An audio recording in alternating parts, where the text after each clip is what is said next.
Day 13, results of interest.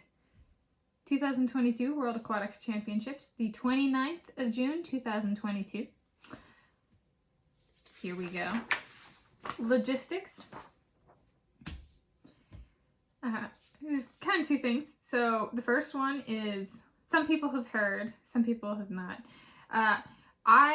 In competition, my senior year, so my last year of our youth swim team, that I was a part of for 12 years, if I'm recalling correctly. So I competed for 12 years on this team as the summer league team. And we had this stroke.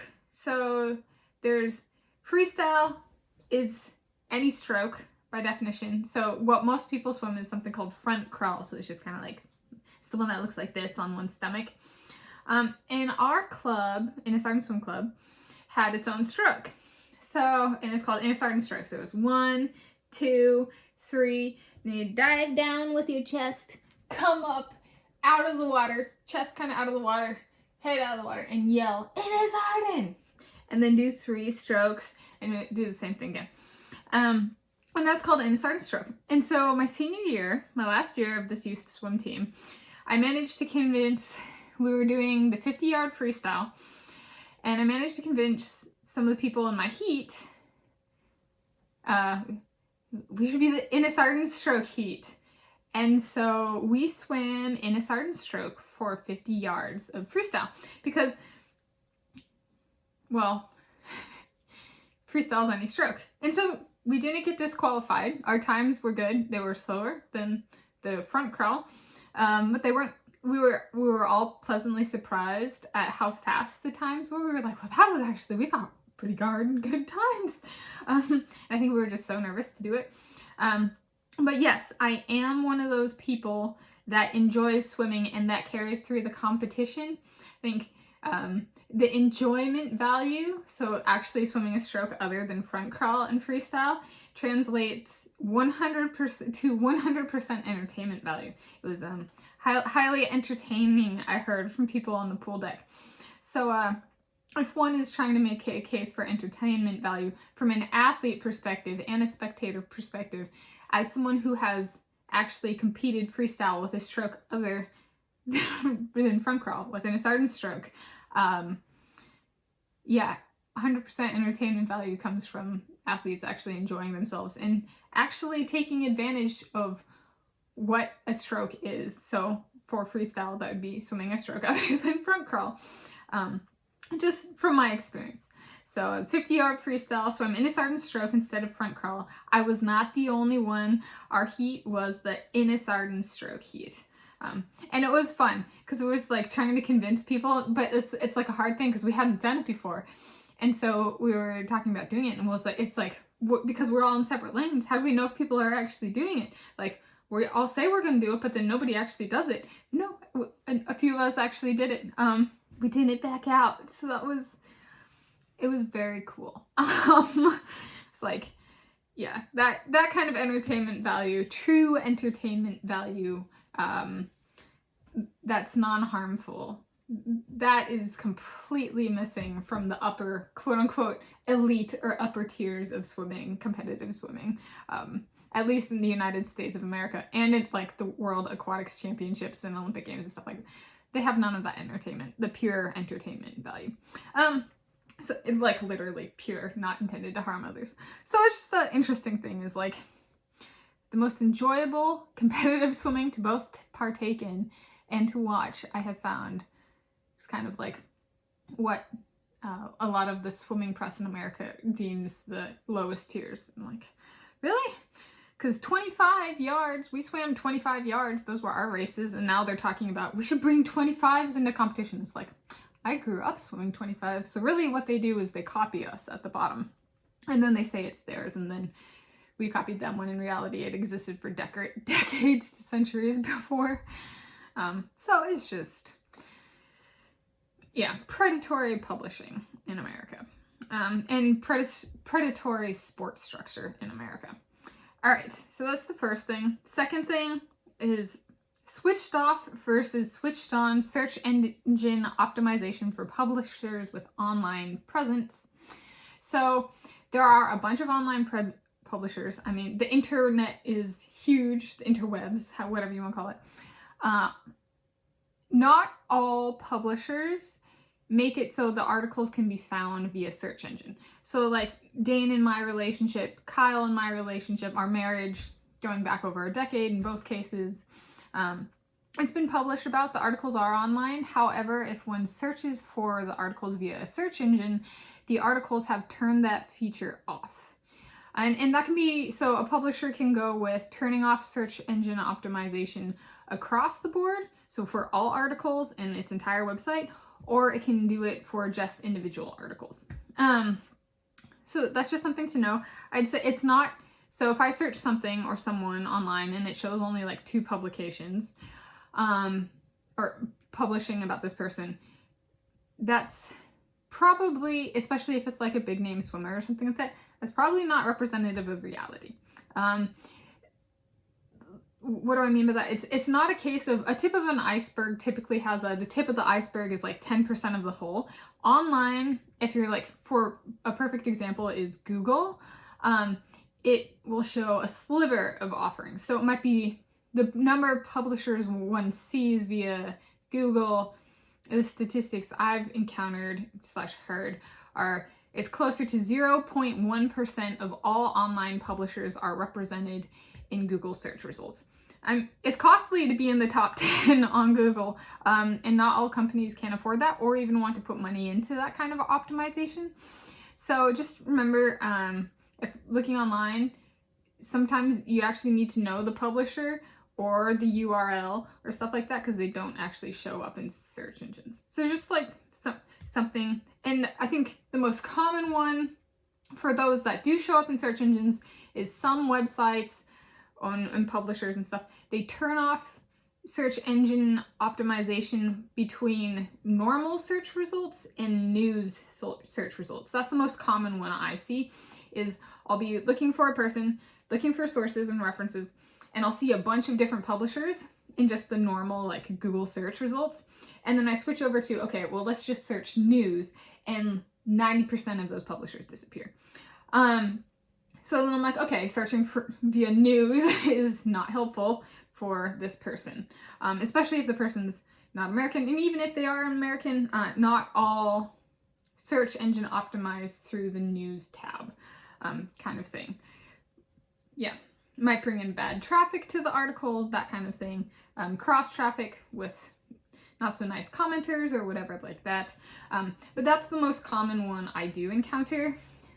Okay, is can find them via Google search, for example, but not via Google News search.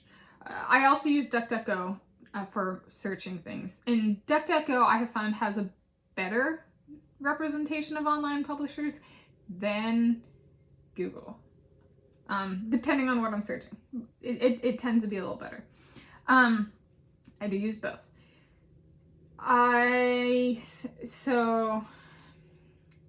I'm not a mono search engine kind of person. I diversify. Yeah. And then Lucky Wallaby Courier expansion. So we've been asked about that. So we're a print only publication currently. Maybe in the switched off arena, it is currently the far more competitive and diverse of the two.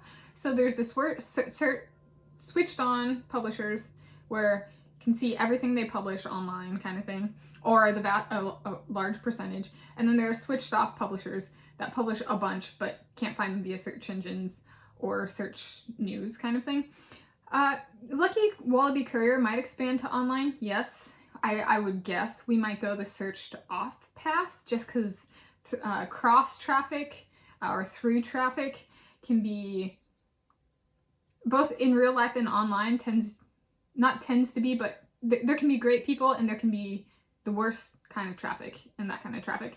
So maybe online, we do publish online, however, that does not mean we search engine optimize, and we take that feature and we say, we opt out of search engine optimization. That might be something we do. It'd be kind of like maybe analogous to turning comments off on a YouTube video kind of thing. Just, no, we just choose not to go that path for this thing, kind of thing. So that's speaking to that. We've gotten questions about that. So countries and or maybe a better word, we have gotten inquiries. Might not be so much of a question sometimes.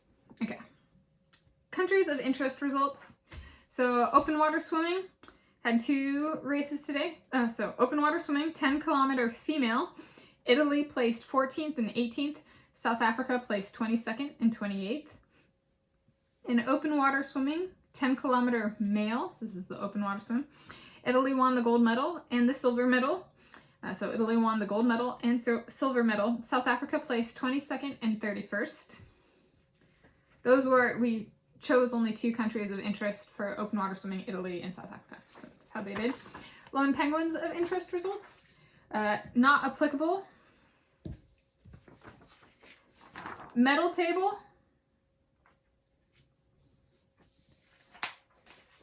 We got 1 country, so this is ordered silver at the top, bronze in second, gold in third. And the 1 country in the medal table is Italy, and it won 1 silver medal, 0 bronze medals, and then 1 gold medal today. Who won those medals? The medalists. Gregorio Paltrinieri of Italy, open water swimming, 10-kilometer open water swim male, won the gold medal with 1 hour in a time of 1 hour, 50 minutes, and 56.8 seconds. I am his biographer. And then the second medalist of the day was Acerenza Domenico of Italy, in open water swimming, 10-kilometer open water swim male. He won the silver medal in a time of 1 hour, 50 minutes, and 58.2 seconds. Yeah. Italy did good. That's 2 out of 3 podium spots from our countries of interest. So that's in 1 race. That's pretty good. Other interest-speaking results. There's a diversity of results in this championships. So I've mentioned Colombia a few times. Mexico's doing really good. Italy's doing really good.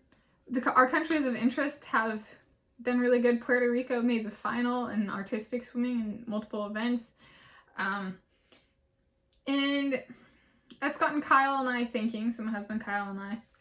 And we're kind of like, I don't know, our relationship, so there have been online publishers that have been publishing about us for decades, kind of, and they're in the switched off though, and so the switched on publishers currently, like as of the day of filming, 29 June 2022,